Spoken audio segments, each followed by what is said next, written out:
الحمد لله نحمده ونستعينه ونستغفره ونؤمن به ونتوكل عليه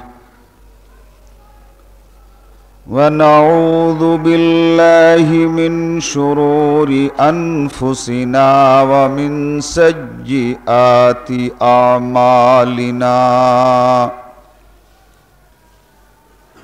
من يهده الله فلا مضل له ومن يضلله فلا هادي له ونشهد أن لا إله إلا الله وحده لا شريك له ونشهد أن محمدًا عبده ورسوله أما بعد فإن خير الحديث كتاب الله وخير الهدي هدي محمد صلى الله عليه وسلم وشر الأمور محدثاتها وكل محدثة بدعة وكل بدعة ضلالة وكل ضلالة في النار أعوذ بالله من الشيطان الرجيم بسم الله الرحمن الرحيم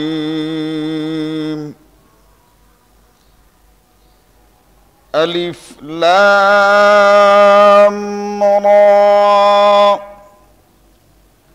تلك آيات الكتاب وقرآن مبين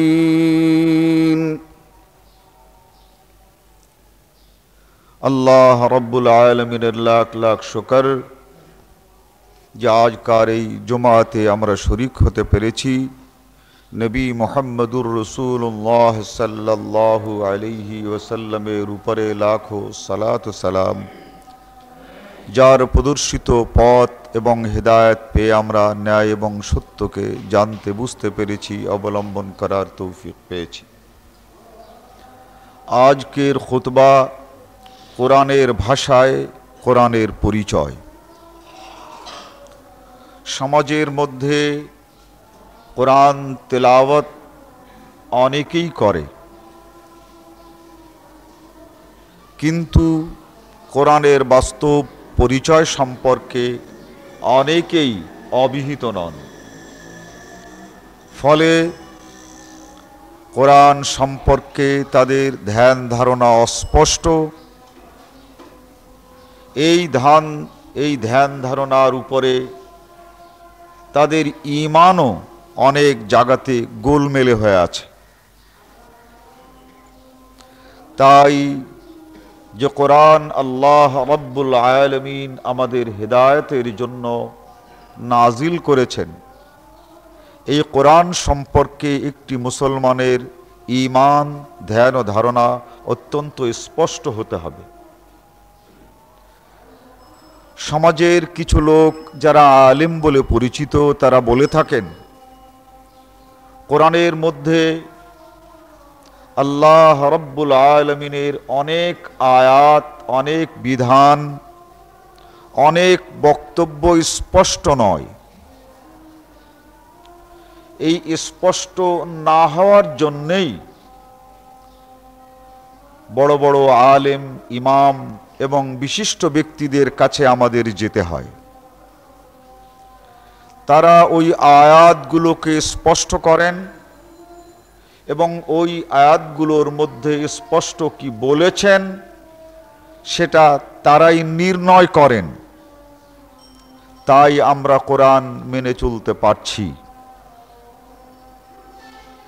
অর্থাৎ কোরআনের মধ্যে এমন কিছু অস্পষ্টতা আছে যার জন্য সাধারণ মানুষকে কোরআন বুঝতে অসুবিধা হয়।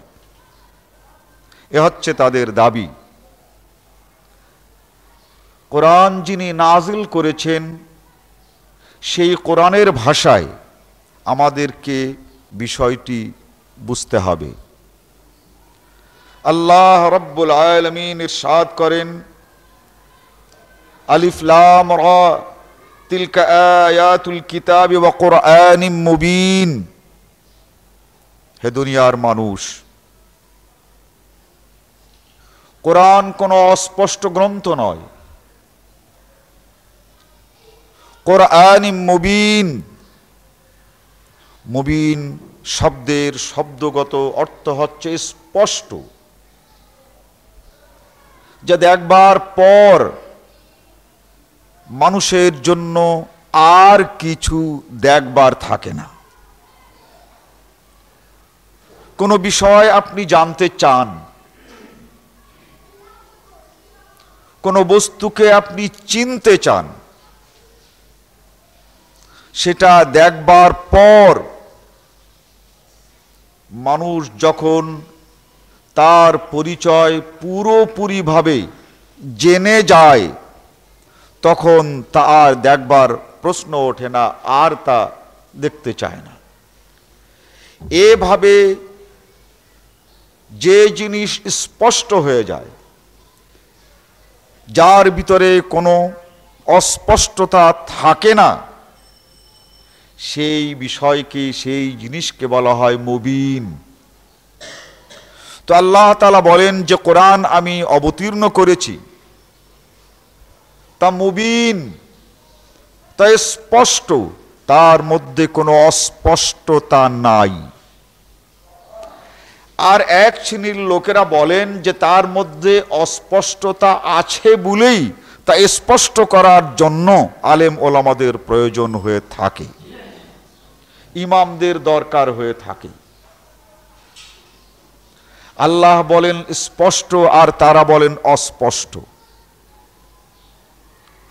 অস্পষ্ট যারা বলছেন হয় তাদের কথা সত্য, আল্লাহ যে বলছেন স্পষ্ট, নাউজুবিল্লাহ, তাহলে আল্লাহর কথা মিথ্যা। আল্লাহ বলছেন স্পষ্ট, আল্লাহর কথা যদি সত্য হয় তাহলে যারা অস্পষ্ট বলছেন তাদের কথা মিথ্যা। কোরআনের মধ্যে কোনো অস্পষ্টতা নাই। আজকে বর্তমান এই সমাজে মাদ্রাসার বিভিন্ন কিতাব, কোনোটি উসুলের কিতাব, উসুলে ফিকহের কিতাব, কোনোটা তাফসীরের কিতাব, কোনোটা ফিকহের কিতাব, এই কিতাবগুলো কিনে এর ভূমিকা পড়ে দেখবেন। ভূমিকায় বলছে যে কোরআন অস্পষ্ট, অনেক আয়াতের ব্যাখ্যা নাই, বোঝা যায় না। তাই আমরা এটা বুঝবার জন্য বিভিন্ন ইমামকে বেছে নিয়েছি। কেউ ইমাম মালিককে, কেউ ইমাম শাফঈকে, কেউ ইমাম আহমদ ইবনে হাম্বলকে, কেউ ইমাম আবু হানিফাকে। তো তারা এই অস্পষ্ট আয়াতগুলোর ব্যাখ্যা দিয়েছেন, সে ব্যাখ্যা মোতাবেক আমরা এই কোরআনকে মেনে চলি। তাদের এই কথা যদি সত্য হয় তাহলে আল্লাহ রাব্বুল আলামিন যে বললেন কোরআন সুস্পষ্ট, তাহলে এই কথাটা সত্য হয় না। সূরা, এই আয়াতটি সূরা আল হিজরের একদম প্রথম নম্বর আয়াত। সূরা মায়দার 15 নম্বর আয়াতেও আল্লাহ তাআলা ইরশাদ করেন, قد جاءكم من الله نور وكتاب مبين।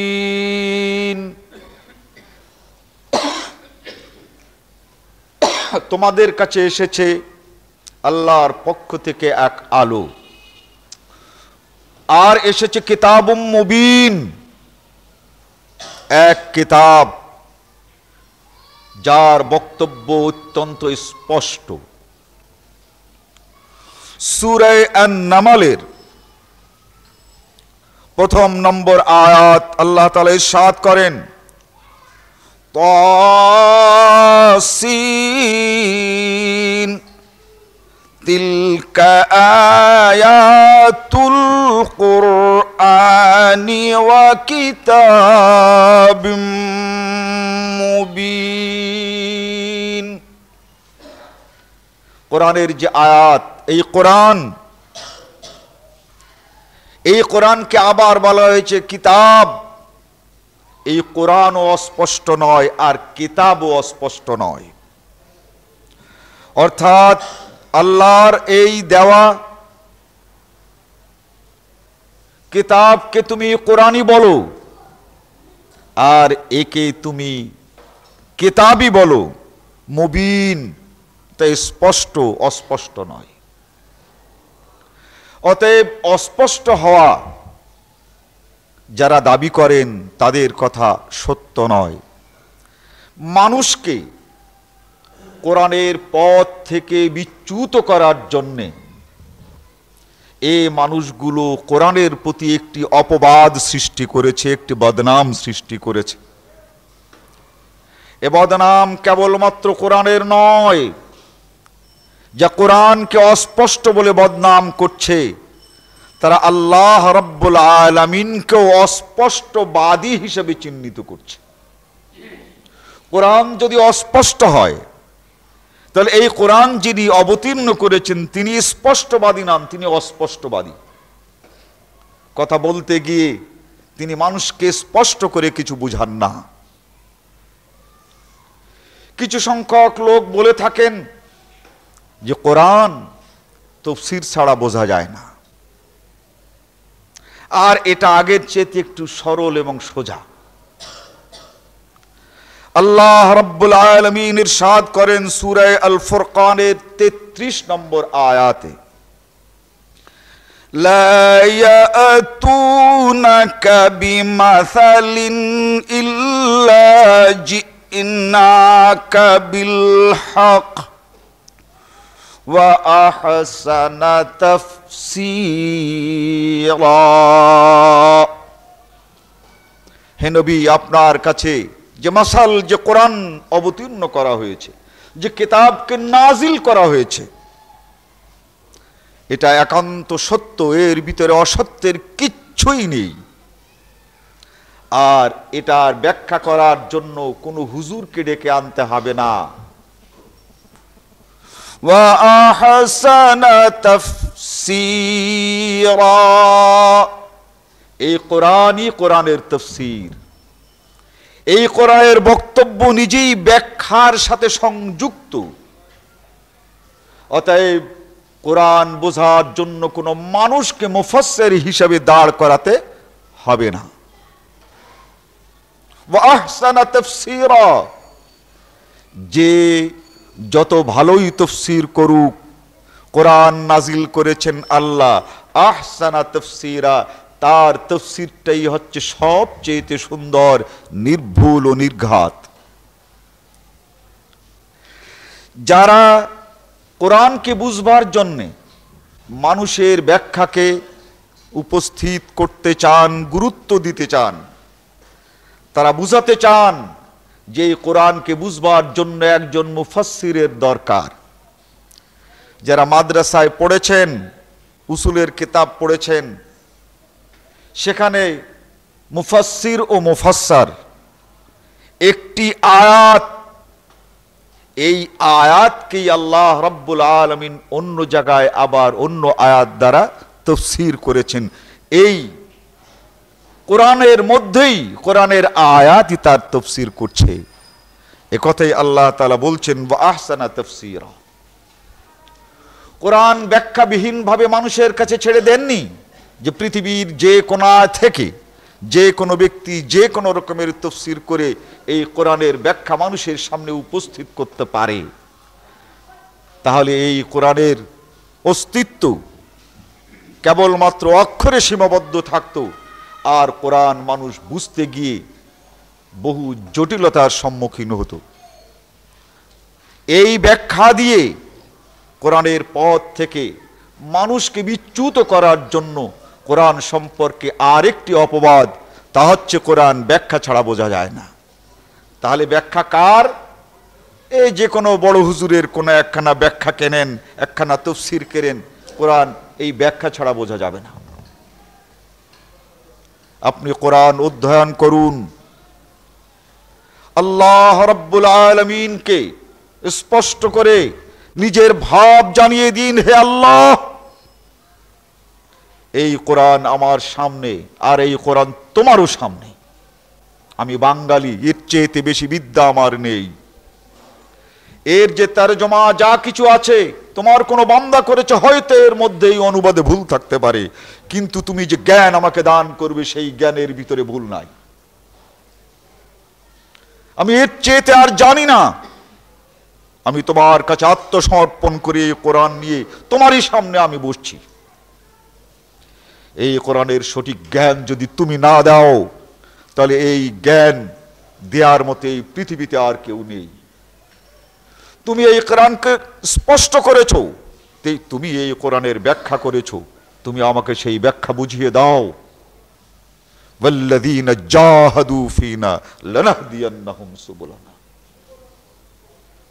আল্লাহ বলেন যে মানুষ আমার কাছে আসবার জন্য, আমাকে পাওয়ার জন্য, আমার কোরআনকে বোঝার জন্য, আমার নবীকে অনুসরণ করার জন্য চেষ্টা ও সাধনা করবে, আমি তাকে বিফল করব না।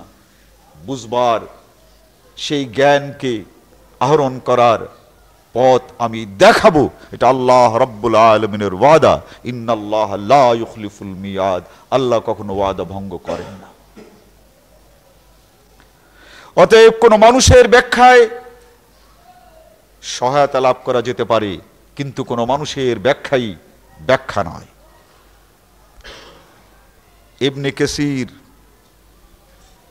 একখানি তাফসীরের কিতাব বলে পরিচিত, কিন্তু লেখক কখনো এই কিতাবকে তাফসীর বলেন নাই। যা হোক, এই কিতাবটি খুলে দেখবেন, বলছেন এই আয়াতের তাফসীর সুদ্দি করেছেন এই আয়াতটার তাফসীর মুকাতিল করেছেন এই আয়াতটার তাফসীর হাসান বসরি করেছেন কারো সঙ্গে কারো মিল নাই। তাহলে আল্লাহ রাব্বুল আলামিন বললেন কি? একটি সুদ্দির কথা, একটি হাসান বসরির কথা, একটি মুকাতিলের কথা, এই রকমের বিভিন্ন কথা সেখানে আছে, কিন্তু আল্লাহর কথা কোনটা তালাশ করে আর পাওয়া যায় না।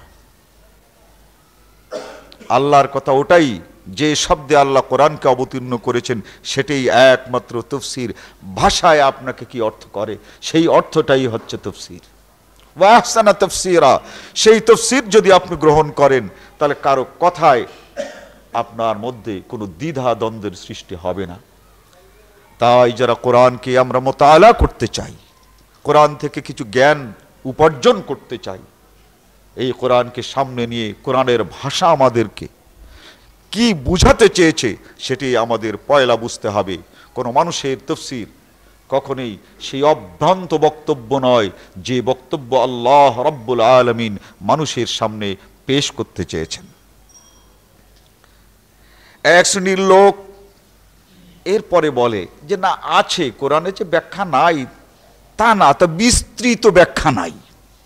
বিভ্রান্তি মানুষকে কোনো না কোনো ভাবে এই বিভ্রান্তির বেড়াজালে জড়াতে চায়। তারা বলে বিস্তৃত ব্যাখ্যা নাই। সূরা আনআম 114 নম্বর আয়াত আল্লাহ তাআলা বলেন, আফাগাইরাল্লাহি আবগি হাকামা ওয়া হুয়াল্লাযী আনজালা ইলাইকুমুল কিতাবা মুফাসসালা।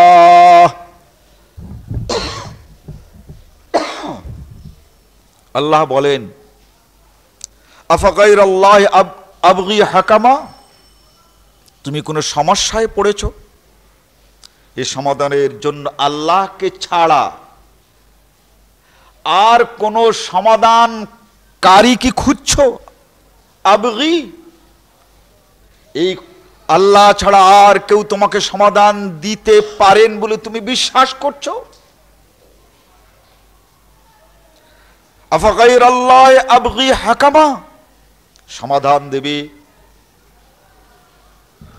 কোন মীমাংসা করবে, কোন সিদ্ধান্ত দেবে, এজন্য তোমরা আল্লাহ ছাড়া আর কারো কাছে যেতে চাও, আরো কাউকে তালাশ করছো? ওয়াহুয়াল্লাযী আনজালা ইলাইকুমুল কিতাবা মুফাসসালা, কোথাও তোমাদের যাওয়ার প্রয়োজন নেই, সকল সমস্যার সমাধানের জন্য তোমাদের কাছে সেই আল্লাহই অবতীর্ণ করেছেন আল কিতাব মুফাসসালা। এই কিতাব তোমাদের কাছে আল্লাহ সংক্ষিপ্ত আকারে নাজিল করেন নাই, সামান্য কথায় নাজিল করেন নাই, মুফাসসালা।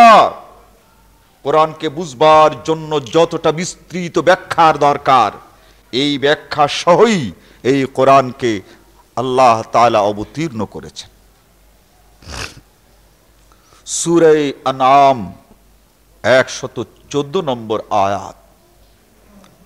যে সকল লোকেরা বলে থাকেন কোরআন বোঝার জন্য কোরআনের মধ্যে কোনো বিশদ ব্যাখ্যা নেই, এরাও একটি প্রতারক। আল্লাহ বলেন আনজালা ইলাইকুমুল কিতাবা মুফাসসালা, বিস্তৃত ব্যাখ্যার সঙ্গে অবতীর্ণ করেছি আল কিতাব। যদি তাদের কথা অনুযায়ী ব্যাখ্যাবিহীন অবস্থায় অবতীর্ণ হয়ে থাকে, তাহলে আল্লাহর কথা সত্য নয়। নাউজুবিল্লাহ, আল্লাহর কথা সত্য হলে তাদের কথা সত্য নয়, মিথ্যা কথা হতে পারে। তিনি যে ব্যাখ্যাটা চান ওই ব্যাখ্যাটা নাই।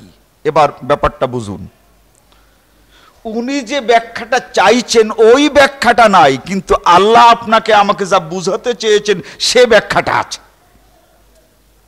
ওই যে ব্যাখ্যা নাই কথাটা তাদের জন্য ঠিক, তারা যে ব্যাখ্যাটা চান সেই ব্যাখ্যাটা নাই, কিন্তু আল্লাহ তাআলা যা বুঝাতে চান তার জন্য যথেষ্ট ব্যাখ্যা এই কোরআনের মধ্যে রয়েছে। তাই আল্লাহ তাআলা ইরশাদ করেছেন যে আনজালা ইলাইকুমুল কিতাবা মুফাসসালা। সূরা ইউনূস 37 নম্বর আয়াতে আল্লাহ তাআলা ইরশাদ করেন ওয়া মা হাযাল কুরআনু আন ইফতারা মিন দুনিল্লাহ ولكن تصديق الذي بين يديه وتفصيل الكتاب لا ريب فيه। আল্লাহ বলেন শোনো, মা হাযাল কুরআন আন ইফতারা মিন দুনিল্লাহ, এই যে কোরআন তোমরা দেখছো এটা আল্লাহ ছাড়া অন্য কারো কথা নয়। এটা এই কিতাব, এটা কোনো মিথ্যা কথাও নয়, আর কোনো আজগুবি কথাও নয়, ভিত্তিহীন কোনো কথা নয়, অযৌক্তিক কোনো কথা নয়। এ কোরআন নাজিল করেছেন আল্লাহ রাব্বুল আলামিন। ওয়ালাকিন তাসদীকাল্লাযী বাইনা ইয়াদাইহি, যে সকল আহলে কিতাবরা এই কোরআনকে আল্লাহর কিতাব বলে মেনে নিতে চায় না, ওদের কাছে যে তাওরাত এবং ইনজিল আছে তাই ওরা পড়ে দেখুক, দেখবে যে তারই মধ্যে রয়েছে এই কিতাবই আল্লাহর কিতাব। ওই ইনজিলের মধ্যে রয়েছে এই আল কোরআনই আল্লাহ রাব্বুল আলামিনেরই অবতীর্ণ করা বিধান। ওই তাওরাতের মধ্যেই রয়েছে, এটাই হচ্ছে শেষ আল কিতাব। ওয়া তাফসীল আল কিতাব লা রাইবা ফীহি মির রাব্বিল আলামিন। আর এই কিতাব সংক্ষেপে তাদের কাছে অবতীর্ণ করা হয় নাই, যাতে করে তারা এই কোরআনকে বুঝতে পারছে না। এ কোরআন ব্যাখ্যাবিহীন অবস্থায় অবতীর্ণ হয় নাই, যাতে ওরা বুঝতে পারছে না। তাফসীল আল কিতাব লা রাইবা ফী, এই কিতাব বিশদ ব্যাখ্যার সাথেই অবতীর্ণ হয়েছে, এতে কোনো সন্দেহ নাই। লা রাইবা ফী। আর এটা এই কিতাব আর কিতাবের কোনো কথা, কোনো আয়াতের ব্যাখ্যা অবতীর্ণ হয়েছে মির রাব্বিল আলামিন, আল্লাহ রাব্বুল আলামিনের পক্ষ থেকে। এ ব্যাখ্যা আর কার বানানো নয়।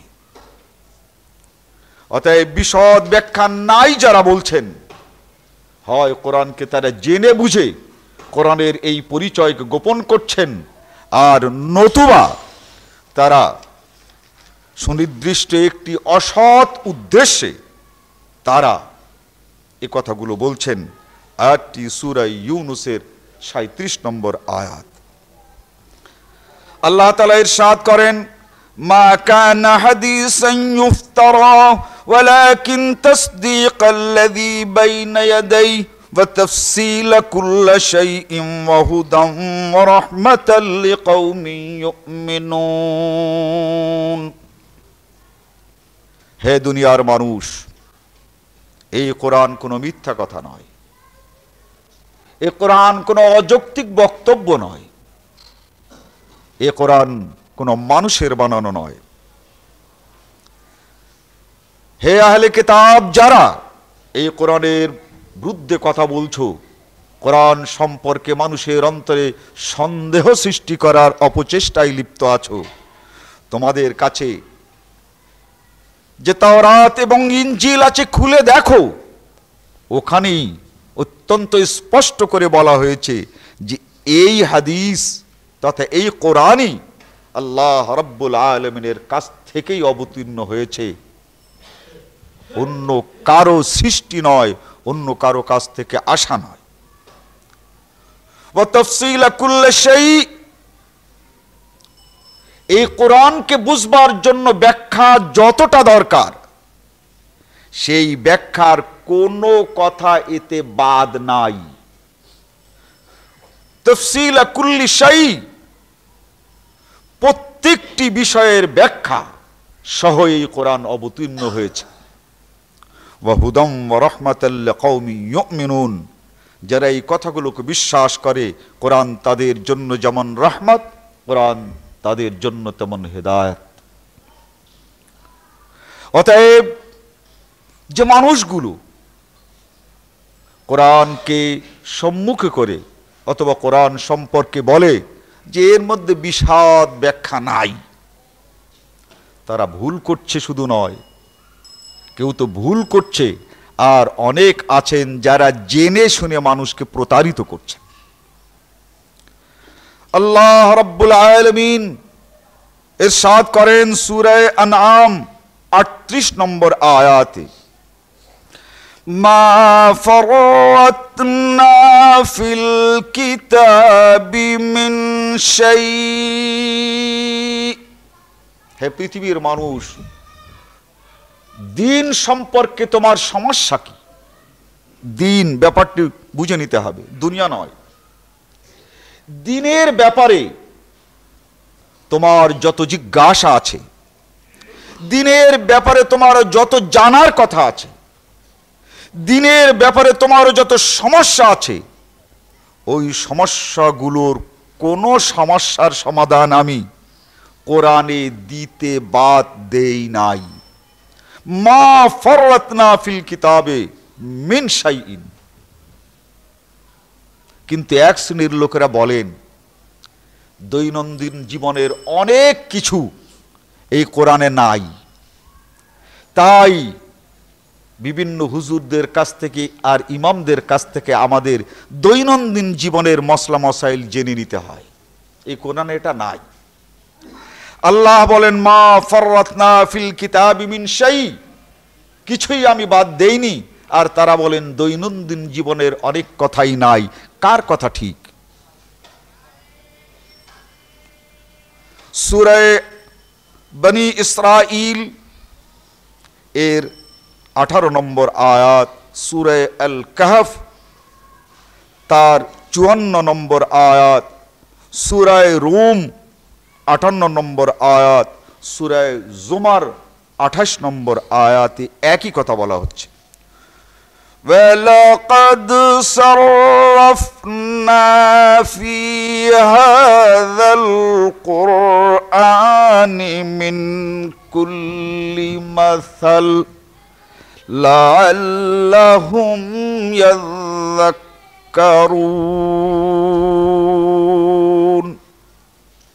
হে দুনিয়ার মানুষ, এই যে কোরআন, সাররাফনা ফি হাযাল কুরআন মিন কুল্লি মাসাল,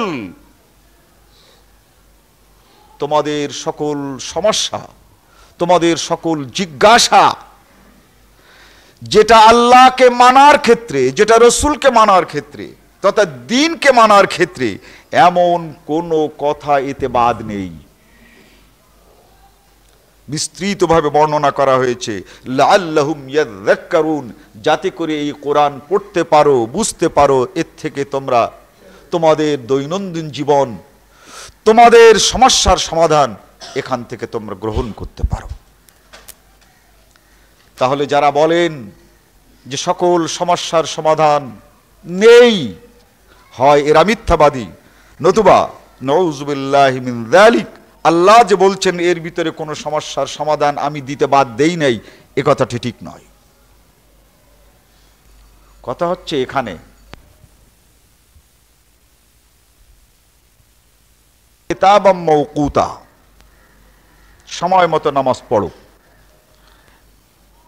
আপনি ঢাকা থেকে রিয়াদ যাচ্ছেন, এখন বলছেন কোরআন শরীফের মধ্যে আছে নাকি যে প্লেনে থাকলে নামাজ কেমন করে পড়তে হবে? দিল একটা সমস্যা ঢুকায়। আল্লাহর নবী নামাজ পড়েছেন জমিনে, বলেন এই উড়ন্ত অবস্থায় নামাজ পড়তে হবে কেমন করে, আছে নাকি?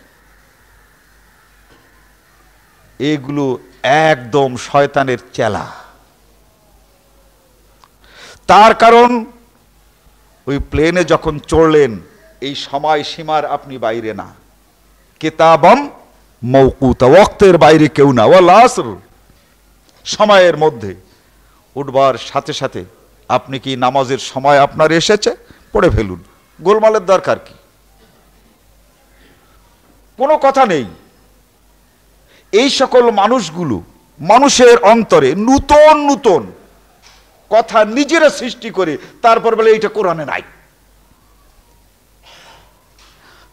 কোন এক জায়গাতে এক হুজুর সাহেব আমাকে প্রশ্ন করে বসলেন, আমি বললাম যে ভাই, খানিকক্ষণের জন্য মেনে নিলাম যে কোরআন শরীফে এটা নাই, তো এখন আপনি ফিকার একটা কিতাব থেকে দেখান যে ওই প্লেনে নামাজ পড়া যাবে কেমন করে।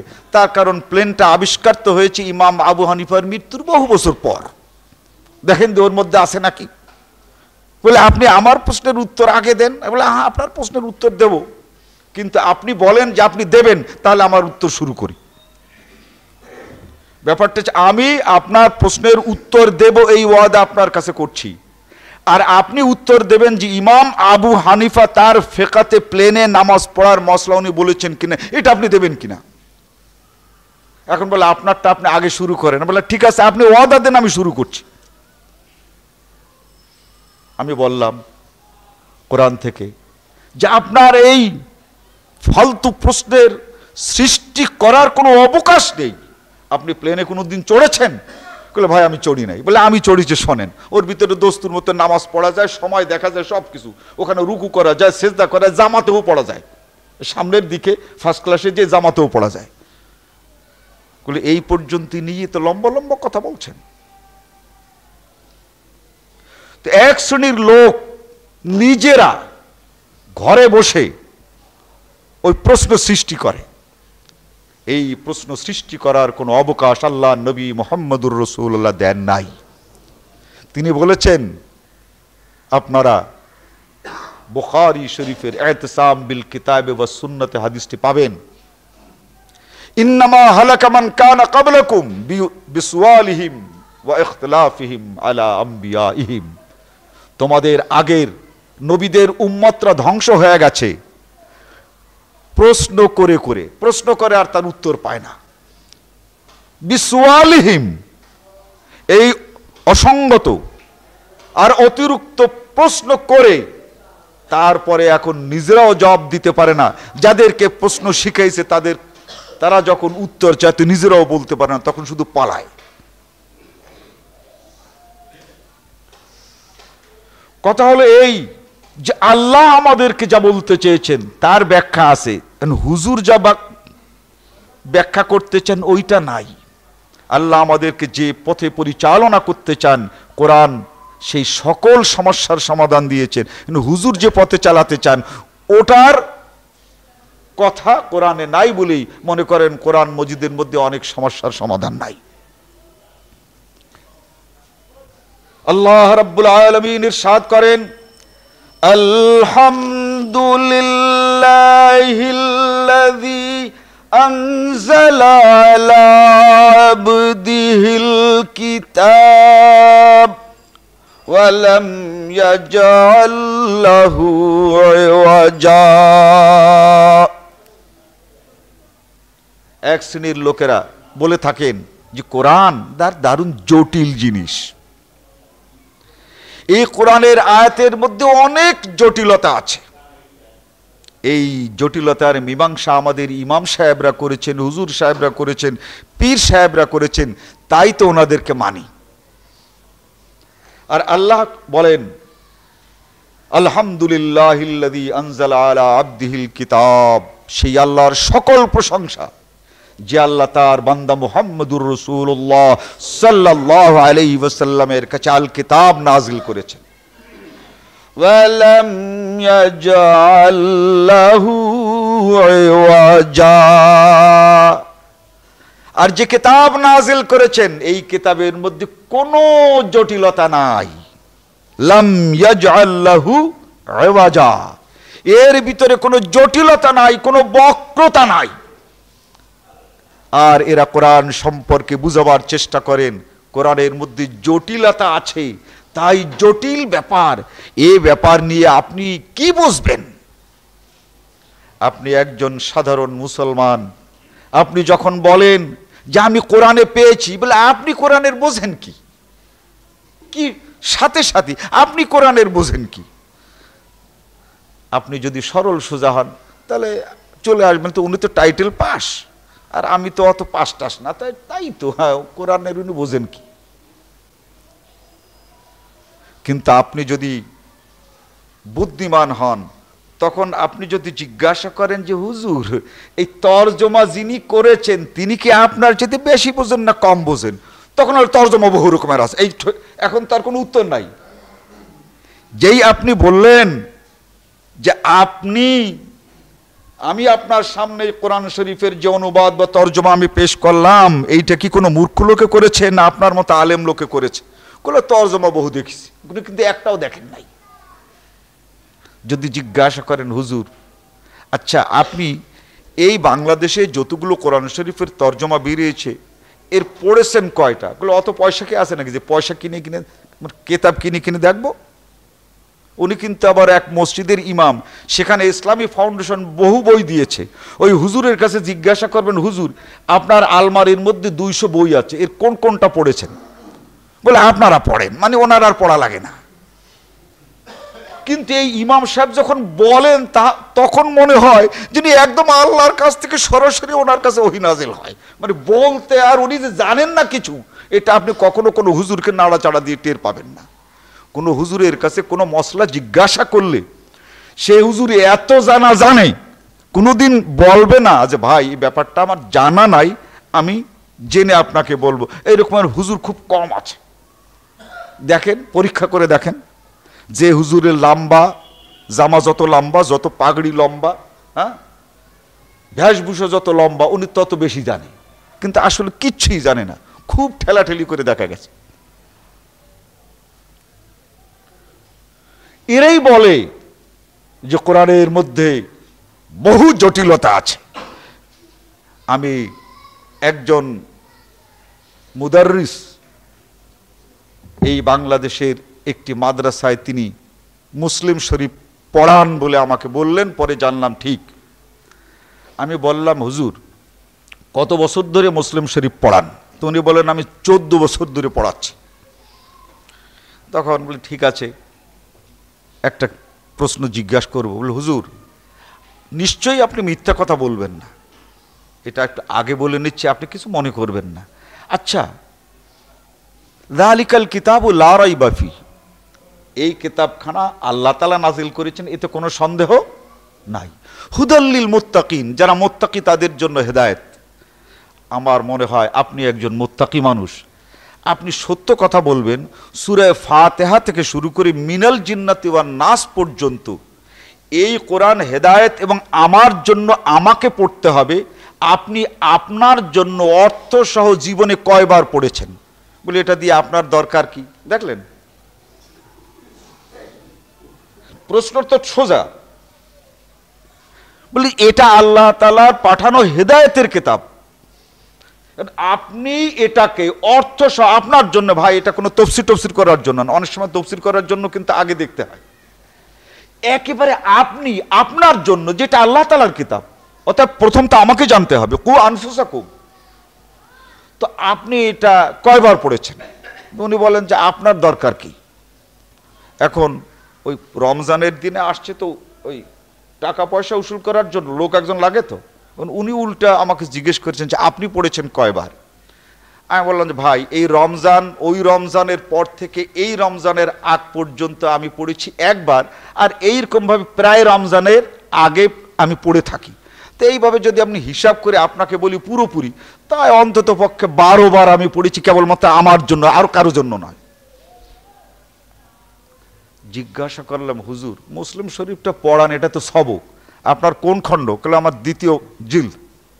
অর্থাৎ মুসলিম শরীফ অনেক মাদ্রাসায় বড় কিতাব, তো প্রথম জিল একজনে পড়ান, প্রথম খণ্ড একজনে পড়ান, দ্বিতীয় খণ্ড আর একজনে পড়ান। তা আমি জিজ্ঞেস করলাম, হুজুর আপনি কোন খণ্ড পড়ান? উনি বললেন যে আমি দ্বিতীয় জেল, অর্থাৎ দ্বিতীয় খণ্ড পড়াই। বলে, হুজুর নিশ্চয়ই আপনি সত্য কথা বলবেন। আচ্ছা, এই মুসলিম শরীফের ভিতরে নবী মুহাম্মদুর রাসূলুল্লাহ সাল্লাল্লাহু আলাইহি ওয়াসাল্লামের হাদিস? বলে, হ্যাঁ। আচ্ছা, আপনি হেদায়েতের জন্য এই মুসলিম শরীফটা এই প্রথম থেকে শেষ পর্যন্ত জীবনে কয়বার পড়েছেন? বলে, আপনি তো? বলে, না আমি তো না, আমি আর কি? বলে, কেন? এটা তো সবক পড়ান, এটা তো আপনার চাকরি। সবক পড়ানো এটা আপনার চাকুরি, না পড়ালে আপনি পয়সা পাবেন না। কিন্তু আমি জিজ্ঞাসা করি, আল্লাহর নবীর হাদিস, এটা জানবার জন্য আপনি মুসলিম শরীফ জীবনে কয়বার পড়েছেন? এখন এই লোকটা আর জিজ্ঞাসা করে না যে আপনি কয়বার পড়েছেন।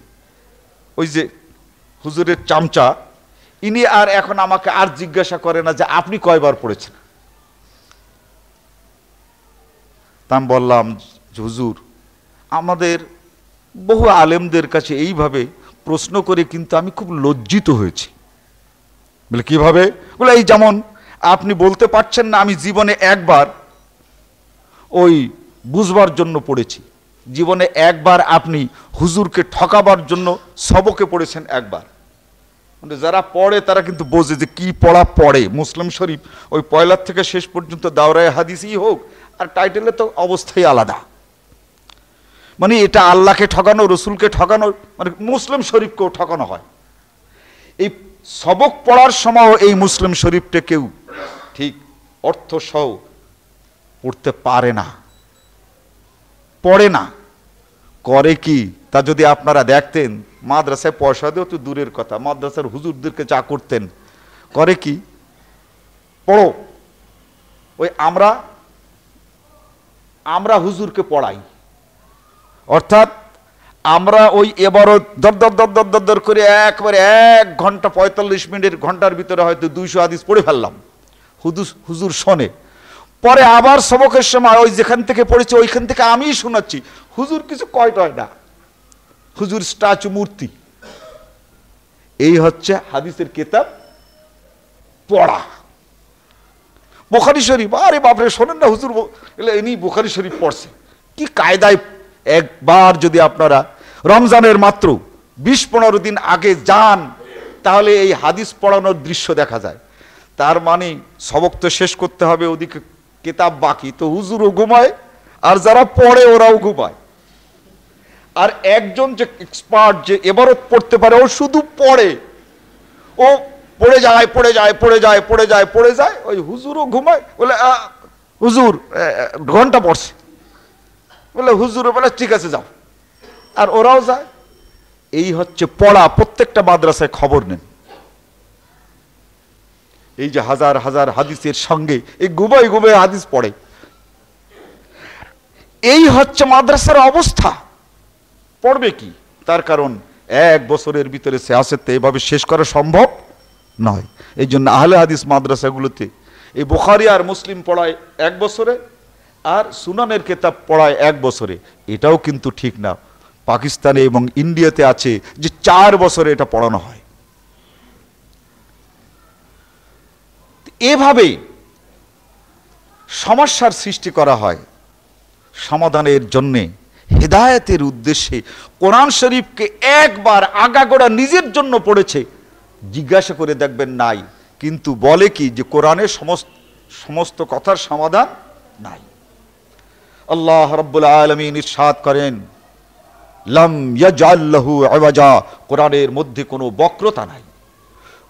আল্লাহ তাআলা ইরশাদ করেন সূরা আল কমরের 17 নম্বর আয়াতে, 22 নম্বর আয়াতে, 32 নম্বর আয়াতে, 40 নম্বর আয়াতে একই কথা, ওয়ালাকাদ ইয়াসসারনাল কুরআনা লিযিকরি ফাহাল মিন মুদ্দাকির।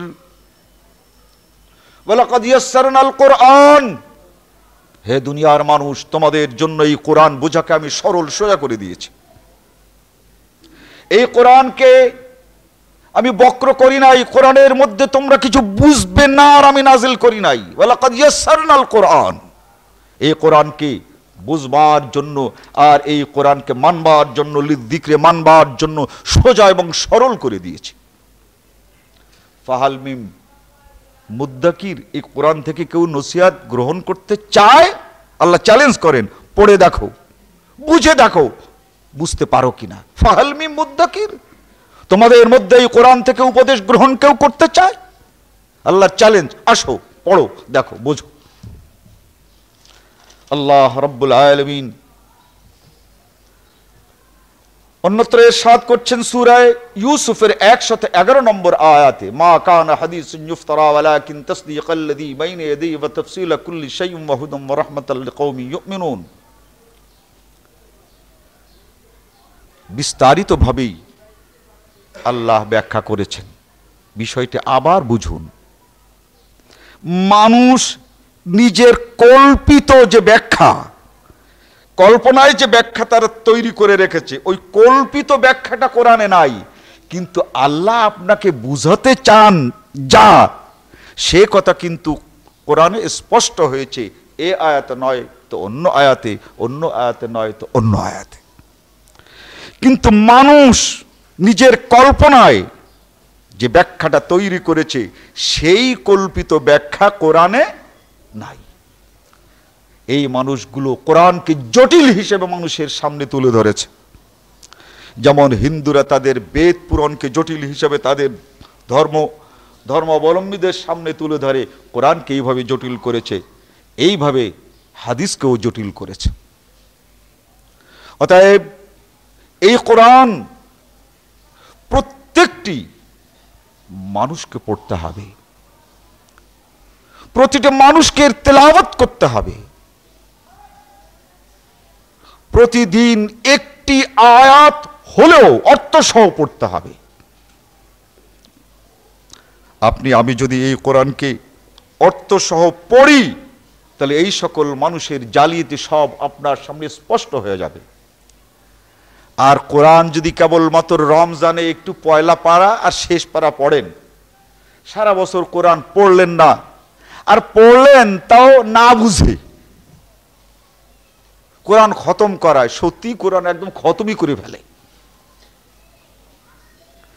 বোঝা নাই, শোনা নাই, পড়ছে।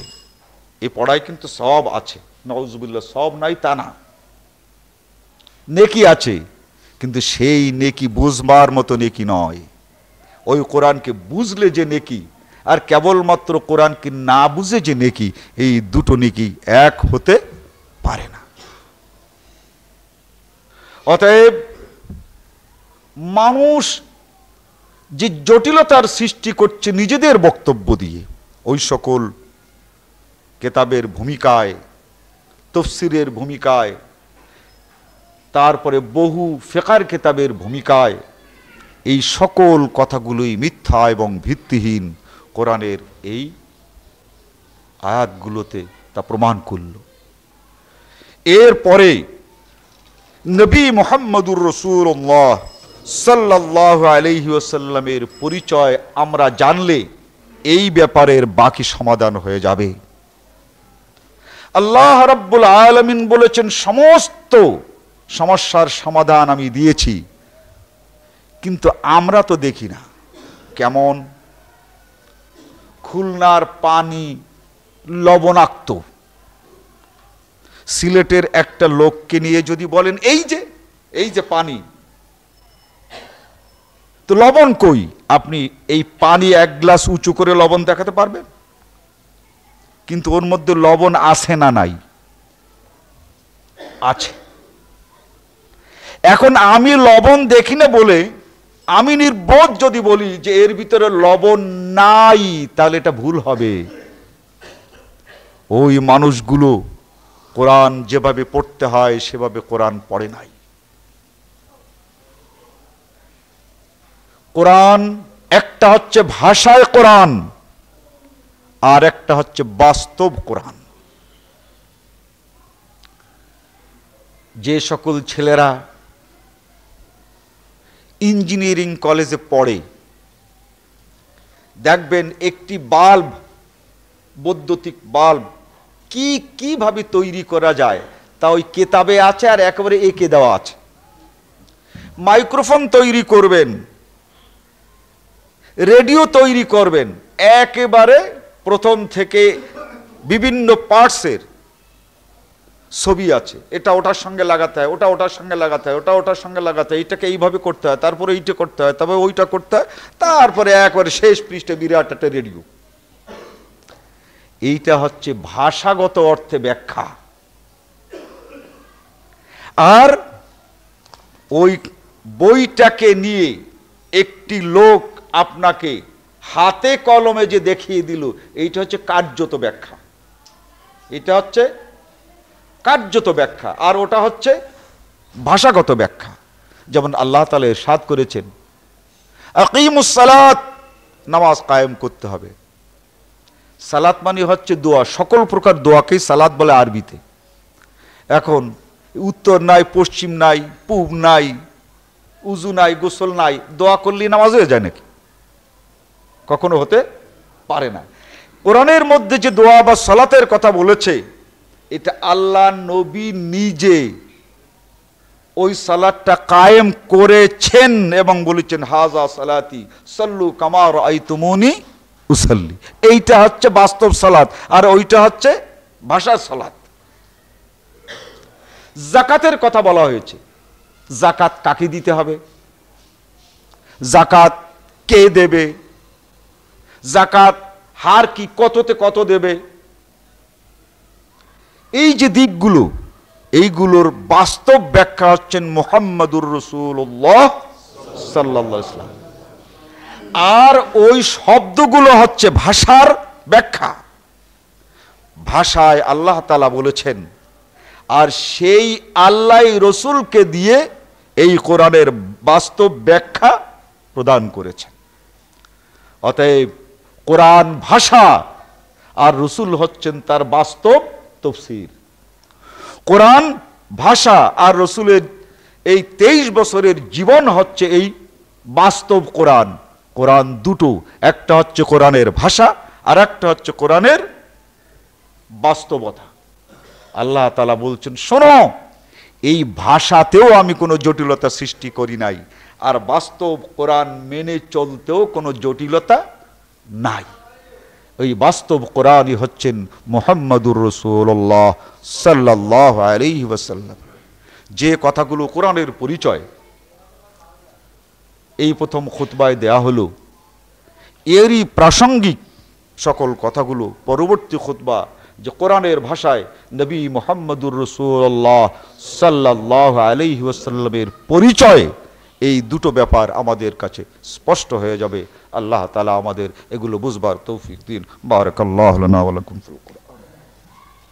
প্রশ্ন করা হয়েছে, বুখারী শরীফকে সহিহ কিতাব বলা হয় কেন? সহিহ শব্দের অর্থ হচ্ছে বিশুদ্ধ। ইমাম বুখারী রাহমাতুল্লাহ আলাইহি এই কিতাবখানি সংকলন করে তার জীবিত অবস্থায় ৯৯,০০০ মুহাদ্দিসদের কাছে পাঠিয়েছেন যে এর মধ্যে এমন কোনো হাদিস আছে কিনা যে হাদিসটি সহিহ নয় তা পরীক্ষা করার জন্য। ৯৯ জন মুহাদ্দিস তারা প্রত্যেকেই ১ বছর পর্যন্ত নিজেদের কাছে রেখে পরীক্ষা করে নিজের হাতে তারা ইমাম বুখারী রাহমাতুল্লাহ আলাইহির কাছে দিয়ে গেছেন আর বলেছেন, আমরা আমাদের জানামতে এর মধ্যে কোনো অসহিহ হাদিস পাই নাই, তবে যেগুলো আমাদের কিছু কিছু সন্দেহ আছে বলে আমরা মনে করি এটা আমরা পরীক্ষা করে দেখছি। প্রথমটায় পাওয়া যায় নাই, দ্বিতীয়টায় ইমাম বুখারী আবার দেন যে আপনারা পরীক্ষা করুন। এই পরীক্ষায় সনদের ভিতর থেকে 12টি হাদিস এমন পড়েছে যে ইমাম বুখারী যে সনদে এনেছেন ওই সনদে হাসান, সহিহ নয়, জয়ীফ নয়, হাসান, ওই সনদে হাসান, কিন্তু এর সহিহ সনদ আবার আছে। তৃতীয় পরীক্ষায় দেখা গেছে যে ৮০টি হাদিস এমন আছে যে হাদিসটি হাসান, যে হাদিসটি জয়ীফ বলা চলে না। তো ইমাম বুখারীর এই কিতাবের মধ্যে যেহেতু হাদিসের সহিহ হওয়ার সংখ্যা বেশি, অন্য পৃথিবীর সকল কিতাবের তুলনায় এই কিতাবটির মধ্যে সহিহ হাদিসের সংখ্যা সবচেয়ে বেশি। যে কয়টি হাদিস বেরিয়েছে ৬০টি হাদিস তাও জয়ীফ নয় বরং হাসান। তাই পৃথিবীর যারা হাদিস পরীক্ষক মুহাদ্দিসিন কেরাম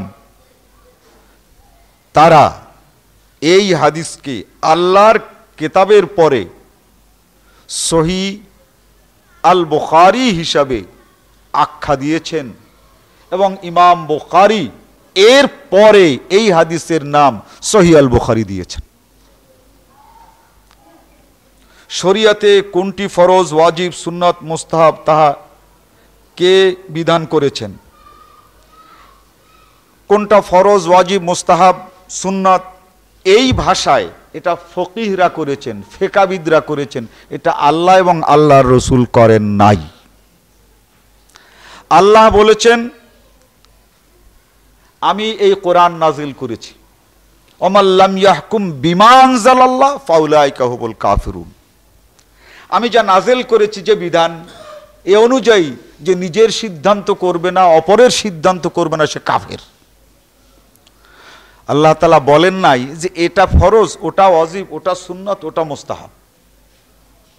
ঠিক এভাবে আল্লাহ তাআলা বলে দিয়েছেন, মা আতাকুমুর রাসূলু ফাখুযু ওয়া মা নাহাকুম আনহু ফান্তাহু। আল্লাহর নবী তোমাদেরকে যা দিয়েছেন সেটাই তোমাদের গ্রহণ করতে হবে, আর তিনি যা নিষেধ করেছেন তার কোনোটাই করা যাবে না। অতএব পুরো কোরআনকে আমাদের মেনে চলা ফরজ, আর রসুলকে মেনে চলা ফরজ। অতএব এখানে আর সুন্নত মুস্তাহাব কিছু থাকে না। এটা হচ্ছে মৌলিক কথা। আল্লাহকে মানা ফরজ, কোরআন মানা ফরজ, রসুলকে মানা ফরজ, রসুলের হাদিস মানা ফরজ।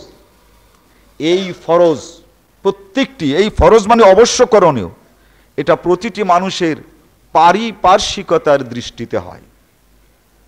যেমন নামাজ পড়াও ফরজ আর হজ করাও ফরজ। এই হজ ফরজ হয় টাকা হলে, আর নামাজ ফরজ হয় সুস্থ আর সময় হলে।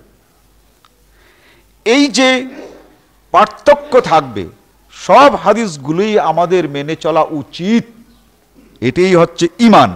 এরপরে ইবনে মাজার প্রথম থেকে 2 নম্বর হাদিস, ফাআতাউ মাস্তাতাতুম, আমি তোমাদেরকে যে হাদিসগুলো দিয়েছি এর যেগুলো পারো সেইগুলো তোমরা করো। আল্লাহ তাআলাও বলেছেন, হে দুনিয়ার মানুষ, মাস্তাতাতুম, আমি যাই কোরআনের মধ্যে বলেছি সবই তোমাদের মানতে হবে, কিন্তু এই মানতে শুরু করতে গিয়ে যেটা যেটা পারো সেটা সেটা মানতে শুরু করো, আর যেগুলো পারছো না তার জন্য আল্লাহর কাছে তৌফিক চাও, পরওয়ারদিগার ওটার তৌফিক দেওয়ার জন্য ওটাও করে যেতে পারি। এই ফরজ, ওয়াজিব, সুন্নত, মুস্তাহাব, এটা গুরুত্ব বুঝাবার জন্য এগুলো ফকিহদের কথা, কিন্তু এই কারো কথার সঙ্গে কারো কথার আবার মিল নাই। যেমন ইমাম আবু হানিফা বলেন, উজুর আগে নিয়ত করা, ফান্নিয়াতু ফিল উযুয়ে সুন্নাতুন ইনদানা, এর আগে নিয়ত করাটা সুন্নত, ওয়া ইনদা শাফিঈ ফরজ, আর ইমাম শাফিঈর কাছে ফরজ। তো এই সুন্নতে আর এই সুন্নতের সঙ্গে ফরজের টক্কর। ইমাম শাফিঈ রাহমাতুল্লাহ আলাইহি বলেন যে না, আরো একটু আছে, বলে কি হলে ওই নিয়তের আগে বিসমিল্লাহ বলাও ফরজ। ইমাম আহমদ ইবনে হাম্বল বলেন বিসমিল্লাহ বলতে হবে, নিয়তও করতে হবে, বলে আরো একটু আছে, বলে কি, ফাগসিলু উজুহাকুম ওয়া আইদিয়াকুম ইলাল মারাফিকি, কোরআন শরীফের মধ্যে যার পর যা আছে তাইটা কিন্তু পর পর করতে হবে, আগে পরে করলে কিন্তু উজু হবে না। ফাগসিলু উজুহাকুম, আগে এই চেহারা ধুইতে হবে, ওয়া আইদিয়াকুম, তারপরে হাত ধুইতে হবে। কেউ যদি আগে হাত তারপরে চেহারা দেয় হবে না। ইমাম আবু হানিফা বলে হয়ে যাবে, দোয়াই তো দরকার। অতএব এই ফরজ, ওয়াজিব, সুন্নত, মুস্তাহাবের যে চার্ট তারা দিয়েছেন, এই চার্ট ফকিহদের চার্ট, এই ব্যাপারটা আমরা মানি না। আমাদের আকীদা এবং বিশ্বাস হচ্ছে কোরআন আমাদের মেনে নিতে হবে, যে কয়টা আমরা যখন মানতে পারবো তখন ওটা তার উপরে ফরজ। ঠিক রসুলের হাদিস যেটা আমরা জানবো আর যেটা করতে পারবো তখন সেইটা ফরজ, আর যেটা করতে পারছি না সেটা তখনকার মতো আমার উপরে ফরজ না, যেহেতু ওটা তো করতে পারছি না। ইমাম বুখারী চতুর্থ তকবার লোক, ওখানে ইমাম আবু হানিফা দ্বিতীয় তবকার লোক, অথচ তিনি মসলা ইস্তেমবাদ করলে সবগুলি গ্রহণ করা হয় না কেন? ইমাম বুখারী চতুর্থ তবকার লোক না। তবকা 2 প্রকার, একটা হচ্ছে জন্মের দিক থেকে রসুল পয়লা তবকা, সাহাবারা দ্বিতীয় তবকা, তাবিরা তৃতীয় তবকা, তাবিরা চতুর্থ তবকা। এই হচ্ছে একটা তবকা। আর একটা হচ্ছে জানাশোনার দিক থেকে তবকা, জানবার দিক থেকে তবকা। ইমাম আবু হানিফা জানতেন মাত্র 19টা হাদিস, আর ইমাম আবু হানিফা রহমাতুল্লাহ আলাইহি, ইমাম বুখারী রহমাতুল্লাহ আলাইহি জানতেন 6 লক্ষ হাদিস। তাহলে জানাশোনার ক্ষেত্রে ইমাম আবু হানিফার সঙ্গে ইমাম বুখারীর কোনো তুলনাই হয় না। একটা জানাশোনার তকবা আর একটা হচ্ছে জন্মের তবকা। এই জন্মের তবকাটাই যদি শ্রেষ্ঠ হয় তাহলে হযরতে ইব্রাহিম আলাইহিস সালাম খুব ভুল করেছেন। তার কারণ ইব্রাহিম আলাইহিস সালামের পরে তো তার বাপ সৃষ্টি হয় নাই। ইমাম হযরতে ইব্রাহিম আলাইহিস সালাম আর তার বাবা, তা আগে তো বাপ হইছে, তারপরেই তো হযরত ইব্রাহিম আলাইহিস সালাম।